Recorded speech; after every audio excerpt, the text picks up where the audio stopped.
Olá, salve, salve! Voltamos para o segundo momento da nossa aula aqui com vocês, os melhores made in Piauí, né? Estamos aqui juntinhos.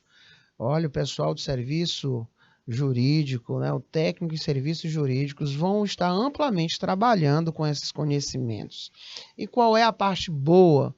É uma disciplina te dando base para outra disciplina, para outro objeto do conhecimento. Não é legal isso? Então, passamos o primeiro momento aqui, relembrando algumas noções básicas, respondemos a tarefa para casa da primeira aula. Lembrando que aqui na segunda cartelinha, você tem lá de slide tal a slide tal, tarefa para casa, e na aula da semana, próximo encontro nosso, nós vamos estar trabalhando com a correção dessa atividade. Não esqueça, sempre eu gosto de corrigir com você, vai que você não entende algo, tá bom? Terminei de verificar aqui no meu celular, alguém que mandou aqui um recadinho no meu Instagram. Professor, estou amando porque o senhor está colocando aí de slide a slide dica de questões de prova. Legal, parabéns a você que está colocando lá. Eu já anotei o slide e a dica para eu ir revisando. E aí eu posso te fazer logo este convite. Vai revisando porque eu vou colocar isso na qualidade de questões para as próximas aulas. Assim, quando chegar o nosso período de prova, você vai estar deverasmente treinado. Vamos aqui comigo? Nós estamos falando aí especificamente da LIC e da LINDB, né? O porquê que deixou de ser chamado de LIC e passou a ser tratado como LINDB, tá? E nós vimos aí basicamente duas épocas. Nós vimos que a primeira, né?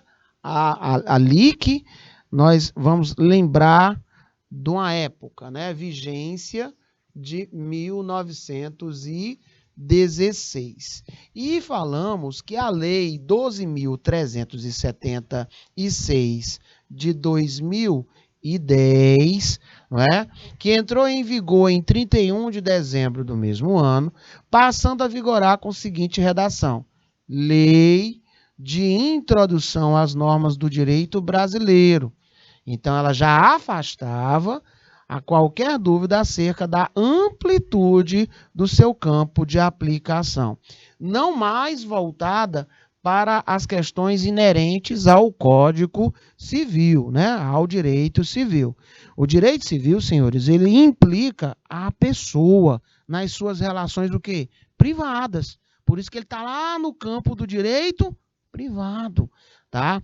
A LINDB, senhores, ela implica nas normas jurídicas como um todo. Por isso você vai ver a generalidade dos seus comandos, das suas delimitações, tá? Tanto no seu aspecto público quanto no aspecto privado. Agora, bem verdade é que eu tenho situações que eu não vou poder fazer uso, porque tem uma codificação específica, mas dentre no que você vai lembrar da LINDB, você vai lembrar que ela regula a vigência, você vai lembrar que ela regula a eficácia das normas jurídicas, né? Então, a lei de introdução, essa LINDB, você vai lembrar aí que ela trata da eficácia, da vigência, você vai estar falando dos artigos 1 e 2. Soluções nos conflitos de normas no tempo e no espaço. Aí você vai estar lembrando do artigo 6, que é o do tempo, né? Do espaço, aí é maior. Você vai lá do artigo 7º até o 18º é o 19º, tá bom? Só dando aqui uma chave para você.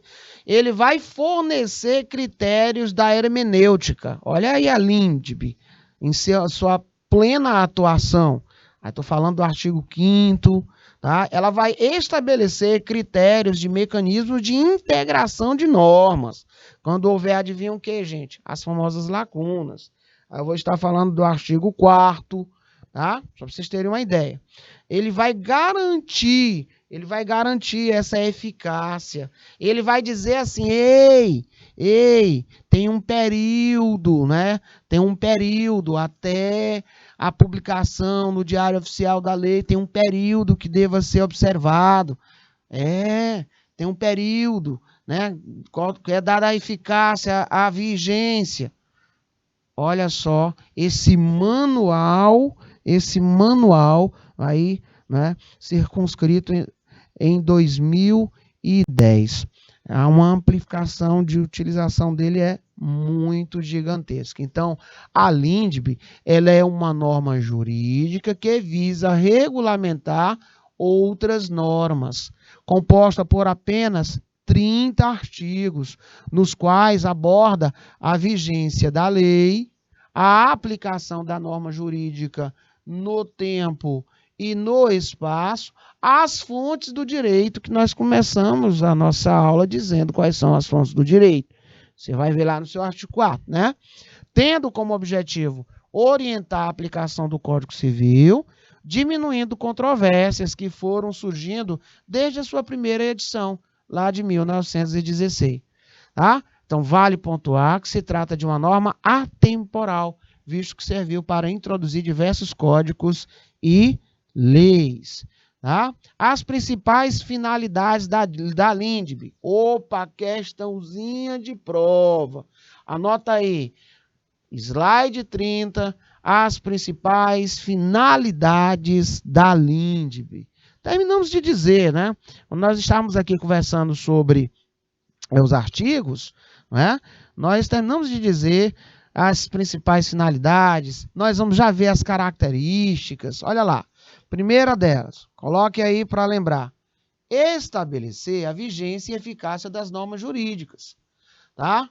Aí nós vamos lembrar de uma situaçãozinha chamada de vacatio legis, que é o prazo entre a publicação da norma e a sua vigência. Isto é um prazo razoável para que se tenha publicidade, para que se tenha conhecimento e possíveis ajustos, tá? Caso a lei ela não traga em seu próprio texto a data de vigência, será aplicado o artigo 1º da LINDB. Ela fala em 45 dias. Cuidado, esse não é um prazo padrão, tá? Tem outras situações que vocês vão ver, por exemplo, levando-se em consideração as questões internacionais. Nós vamos ver isso aqui depois, tá? Estabelecer o caso de conflito das leis no tempo. As leis, elas modificam, não modificam? O direito ele é dinâmico, não é dinâmico? Ele acompanha a sociedade. Então, é necessário uma regra geral de funcionamento para obter esse controle e organização. Estabelecer caso de conflito de leis no espaço. Em caso de dúvidas e conflitos de interpretação de lei estrangeira e brasileira, a LINDB soluciona tratando sobre tal competência. Critérios hermenêuticos, critérios de integração do ordenamento jurídico. Nem sempre o legislador consegue prever a totalidade dos fatos. Dessa forma, para chegar a essa conclusão, cabe-se a uma interpretação. E nós já tivemos aula disso, mas nós vamos estar revisando para a galerinha aí não ficar a ver navios. Então você tem aí as duas, né? Você tem o Decreto-Lei número 4657/42 e nós temos a Lei 12.376 de 2010. Aí nós estamos falando da nossa ilustríssima LINDB, né? Ela tem aí uma visão e uma aplicação bem universalizada. Então, essa lei de introdução ao direito civil, que passou a ser chamada, apelidada de segunda LIC, né? Passou a ter, a extrapolar só esse direito entre particulares, só esse direito civil, aí ela passou a ser chamada de lei de introdução às normas do direito brasileiro. As principais características, nós já vimos, vamos lá? Autônoma do Código Civil. Destina a facilitar a aplicação das demais leis. Tem caráter o quê? Universal. Aplica-se a todos os ramos do direito público e privado. Normas preliminares à totalidade do ordenamento jurídico universal. Então, coloca nesse slide 34 essas características, porque com certeza são questões de prova, meus ilustres. Nesse slide, contemplamos o seguinte, que a lei de introdução às normas do direito brasileiro, olha aqui o que ela é. é o conjunto de normas sobre normas, visto que disciplina as próprias normas jurídicas, determinando o seu modo de aplicação e entendimento no tempo e no espaço.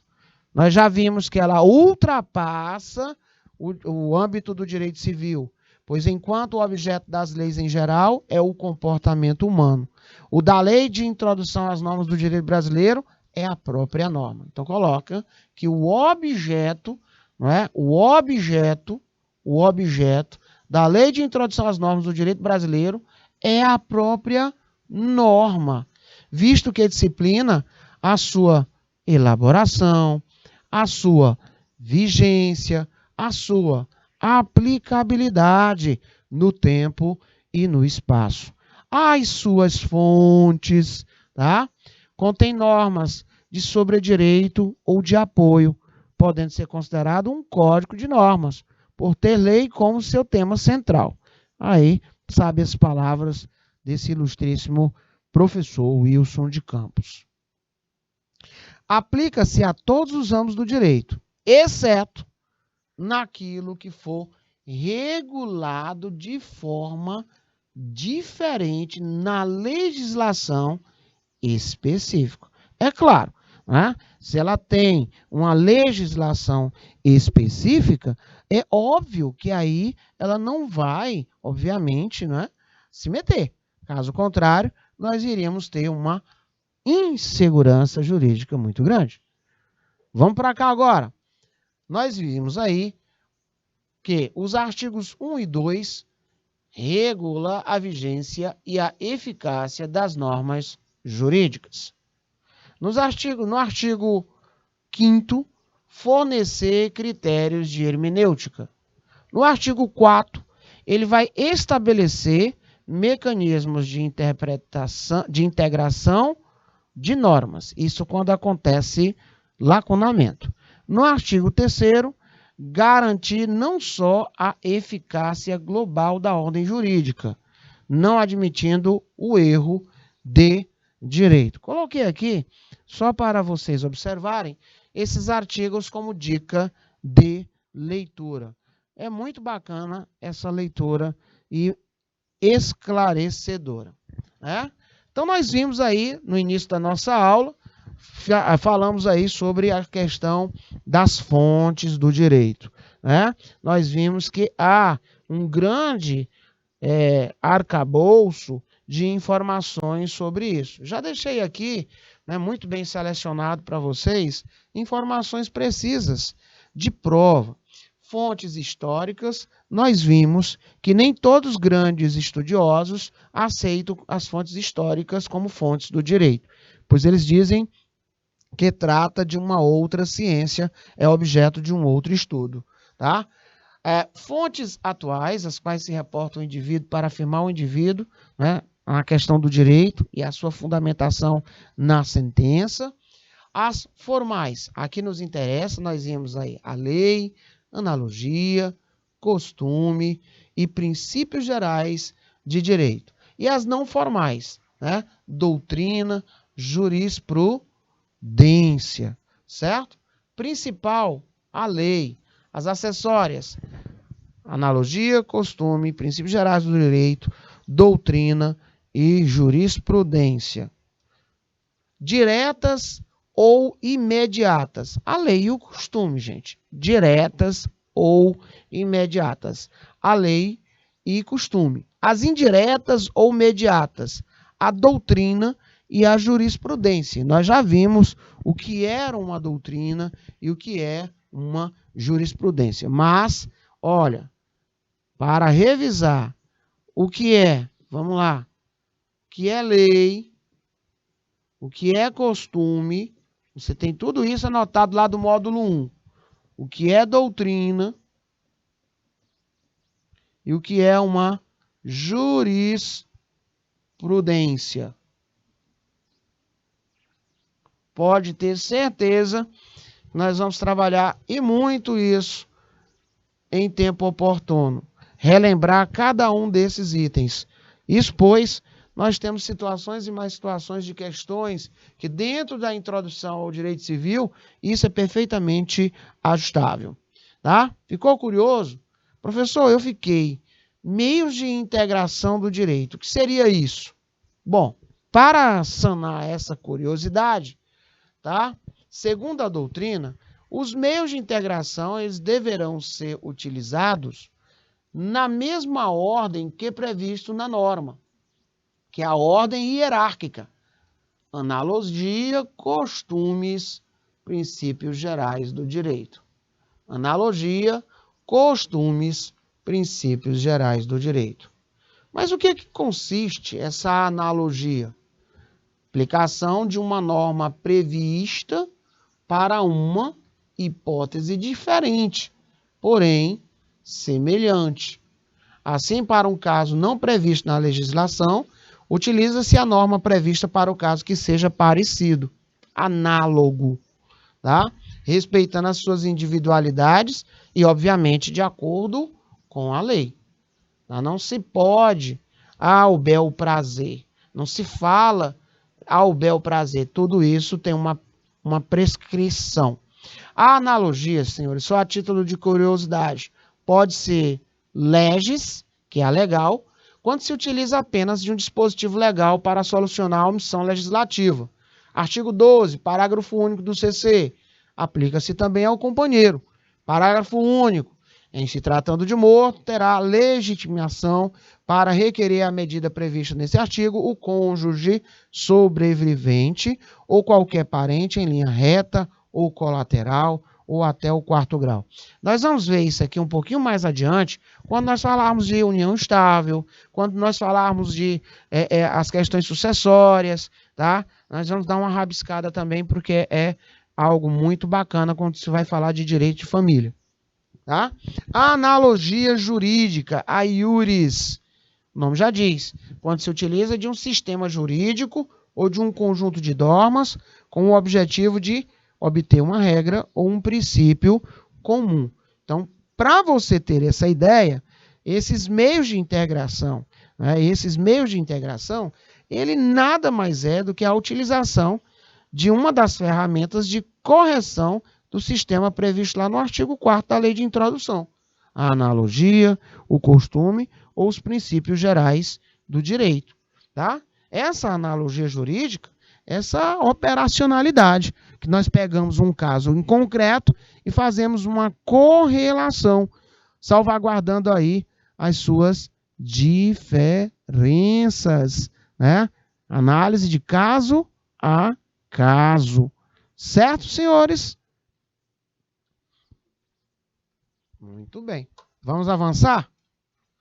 Importante destacar que o Instituto da Analogia, gente, ele é diferente do Instituto da Interpretação Extensiva.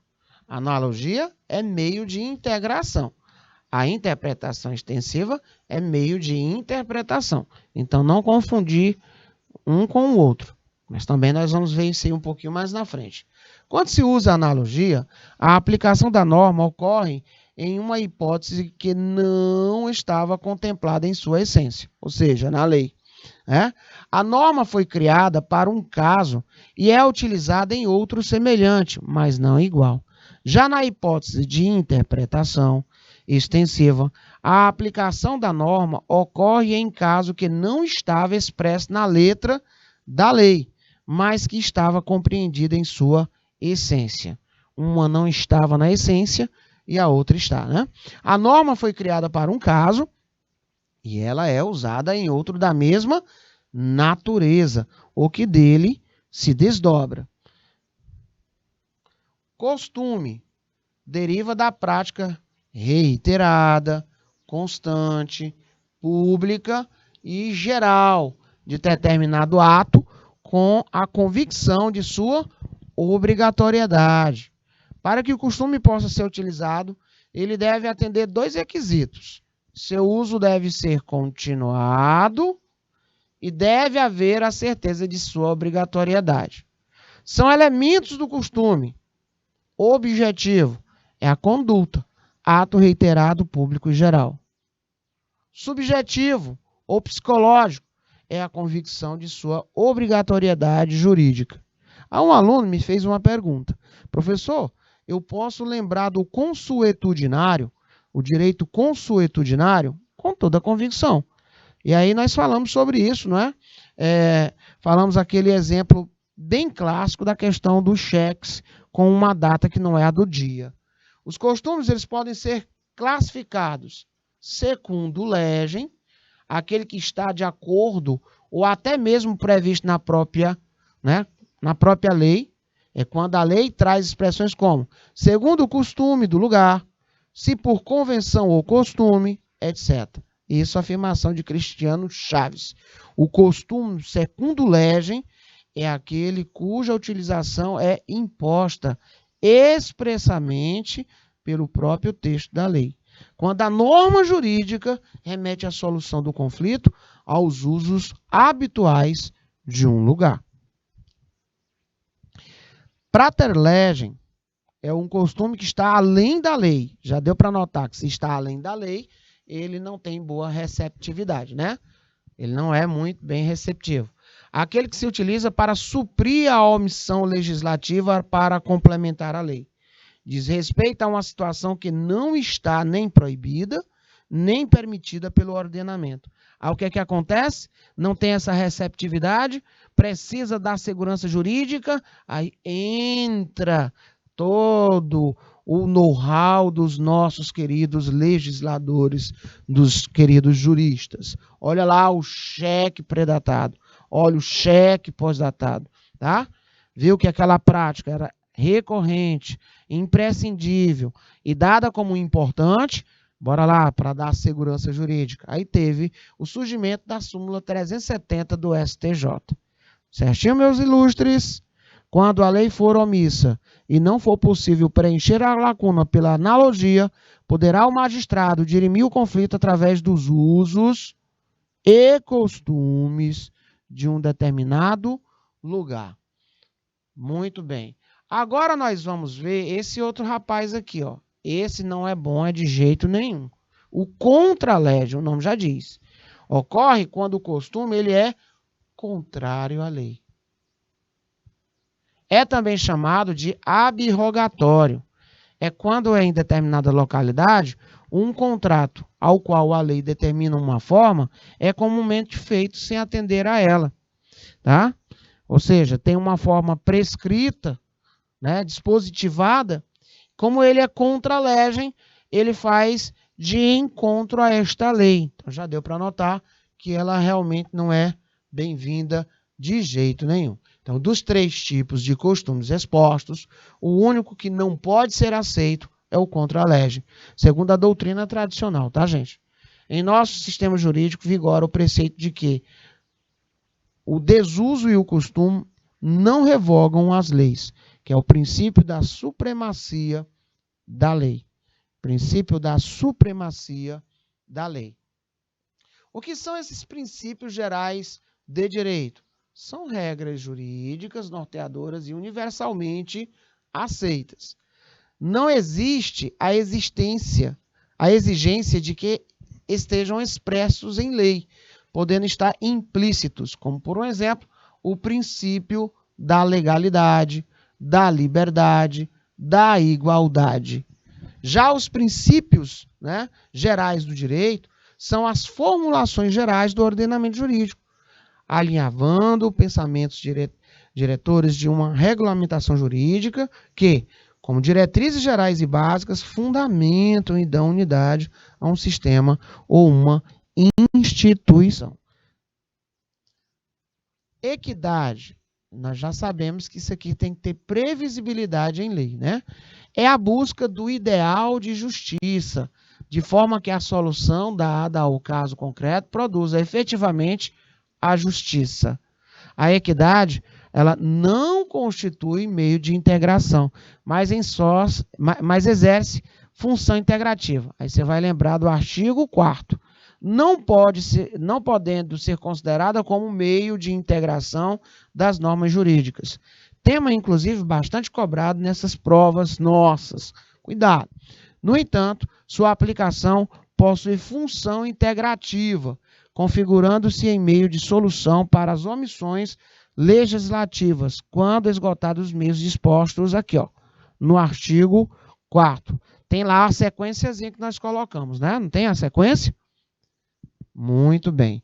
Meu diretor, vamos lá para aquele momentozinho de resolução de questões, faltando aí um pouco mais de 18 minutos, tá? Porque senão fica muita informação e eu quero ver aí como é que é o comportamento dos nossos queridos. Vamos lá ver uma questãozinha.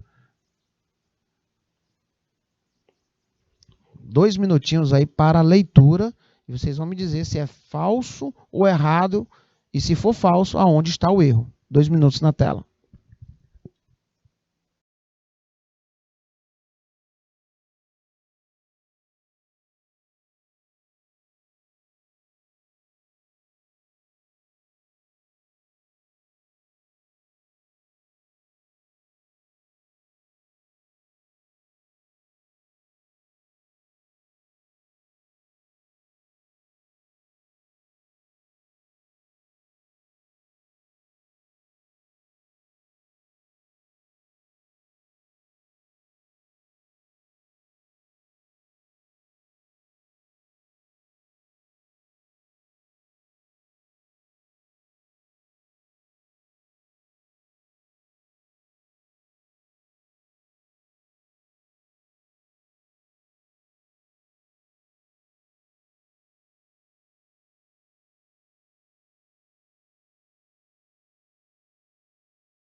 Atento aqui às observações de São Brás 3. Parabéns ao excelentíssimo Gustavo.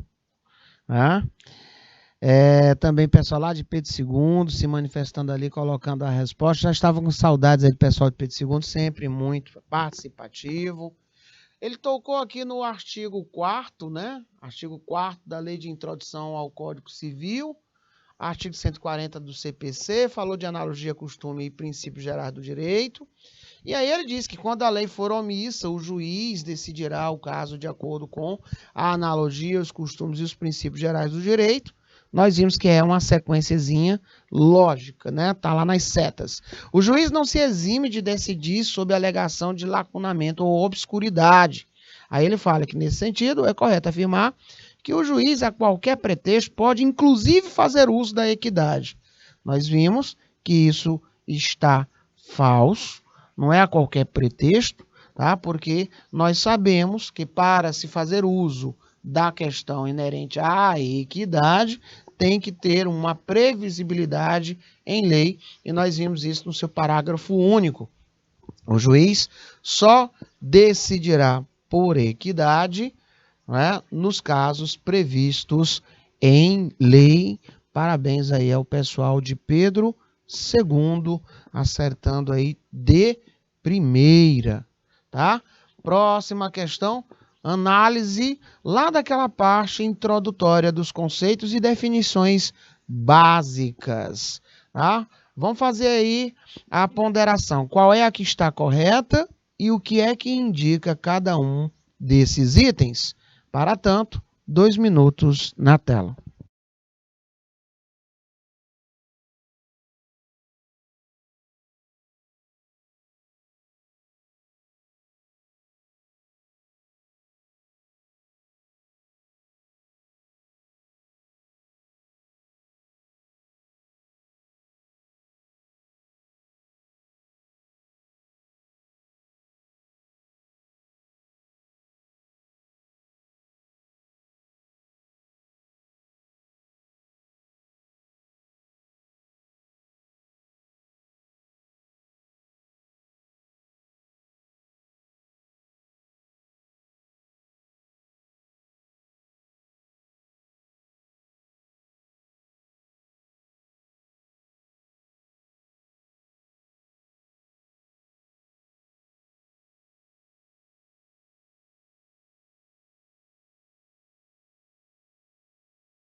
Muito bem, ó.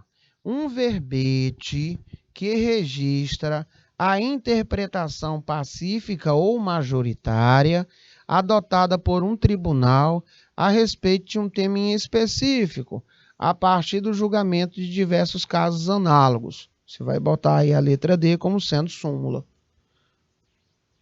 É o meio competente estabelecido pelas normas jurídicas para forçar seus violadores. Olha lá o nome, ó. Forçar seus violadores, né?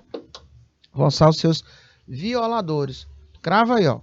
Se eu estou falando de verbete que registra a interpretação pacífica ou majoritária, aí você vai lembrar de súmula. Mas se eu estou dizendo que é o meio competente estabelecido pelas normas jurídicas para forçar seus violadores a cumprir o que elas mandam ou a reparar o mal causado pela violação ou a se submeter a penas legais, aí você está falando de quem? Da lei ou da sanção jurídica? Coloque aí sanção jurídica, que fica melhor para você estar trabalhando sanção jurídica. Colocaram aí? Sanção jurídica. Espaçozinho aí, tá pequeno para mim aqui, ó. Sanção jurídica. Um conjunto de normas que compõem o ordenamento jurídico. Um conjunto de normas que contém o ordenamento jurídico. Isso aqui é a própria norma jurídica. Tá? Galerinha tá marcando a letra A, é a nossa resposta correta. Parabéns aí aos meninos. É a forma moderna de produção do direito positivo. o direito posto, né? O direito escrito, o direito legislado. Tá? Então, norma jurídica, conjunto de normas que compõem o ordenamento jurídico. Sanção jurídica, meio competente estabelecido pelas normas jurídicas para forçar seus violadores a cumprir o que elas mandam, ou a reparar o mal causado pela violação, ou a se submeter às penas legais. Um verbete, gente, seja de interpretação pacífica ou majoritária, adotada por tribunal a respeito de um tema específico, a partir de um julgamento de diversos casos análogos, é a súmula. Certinho? Questãozinha de prova, nós já respondemos isso, tá? Pra vocês verem como o módulo 1 ele é extremamente, né, utilizado, tá? Vamos para o nosso próximo desafio? O aplicador do direito, ao estender o preceito legal aos casos não compreendidos em seu dispositivo, ele vai se valer do quê? Interpretação teleológica, socialidade da lei, interpretação extensiva, analogia ou interpretação sistematizada, sistemática, né? E aí? Nós falamos que quando nós observamos o que, senhores? Uma omissão, né? Quando nós temos uma omissão, que é o caso, né? Não é contemplado pelo código, né? Pelo dispositivo legal, não é isso? Aí o caso é de integração e não interpretação. Então, nós vimos isso há poucos dias, questão da CESP, analista TRE Piauí, aconteceu recente. Então, se você marcou analogia, com certeza, o aplicador do direito, ao estender o preceito legal, aos casos que não compreendidos em seu dispositivo, ele vale da analogia. Tá? Coloquei aqui para vocês. Quando há omissão legal, caso não abrangido por um dispositivo legal, o caso é de integração e não de interpretação. Aqui na questão, a única alternativa que menciona um dos métodos de integração é a letra D. Os meios de integração são analogia, costumes, princípios gerais do direito, conforme o seu artigo 4º da LINDB, tá? Quando a lei for omissa, o juiz decidirá o caso de acordo com a analogia, os costumes e os princípios gerais do direito. Olha aí uma questão bem sagaz, né? Uma questãozinha bem legal de ser trabalhada. Verdade ou mentira? Tá? Vamos deixar aí, terminei de falar sobre essas questões. Tá? Leia com atenção e me diga, verdade ou mentira? 2 minutinhos na tela, meu diretor.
Muito bem. Olha só, sabe qual é o problema? Ele falou de interpretação teleológica. Consiste na análise da na análise da norma de forma contextual, com a comparação entre os dispositivos do próprio texto legal e outros diplomas normativos. Isso é falciane. Falso. Pode colocar como falso. Porque o que você vai lembrar é da sistemática, ó. Interpretação sistemática, que é aquela que leva em conta outros dispositivos legais. A interpretação teleológica é aquela que busca a finalidade da norma. Coloca aí para você não esquecer. Finalidade da norma, tá? Já a sistemática, ela leva em conta outros dispositivos. Olha o nome, sistemática, tá? Sistemática, certinho? Vamos aí para a nossa última questãozinha de hoje. Resumindo, coloque aí o que é que eu trouxe como resumo, tá? Direito, ramos do direito, o público, constitucional, penal, processual, internacional público, previdenciário, administrativo. Olha o privado onde nós estamos. Civil, empresarial, internacional privado, consumidor, não é? Ambiental e também as questões trabalhistas, tá? Nós fizemos aí um aporte disso bem no início da primeira aula. Falamos também sobre direito natural, direito objetivo, tá? Lembrar do justnaturalismo, do justpositivismo, e eu falei que o direito natural é o direito eterno, tá? É o direito universal, é o direito imutável. Não esquecer desses pequenos detalhes. Isso é questão de prova, certo? E aqui, para finalizar, botei um relembrar muito bacaninha. Que o direito natural, eterno, universal, independe da vontade humana, irrevogável, imutável. O direito positivo, temporal, porque nós evoluímos enquanto sociedade, então as nossas relações também. Territorial, caráter formal, ou seja, a origem nas fontes formais. Revogável, porque também estamos em franca expansão das nossas relações. Variável e mutável. Certinho? Muito bem, senhores. Por hoje é só. Nos vemos numa outra ocasião e amanhã com a nossa aulinha de constitucional, que também é muito recheada de informação. Muito obrigado aos polos, meus amigos professores, professoras, a você aluno, um forte abraço e até o nosso próximo encontro. Até mais.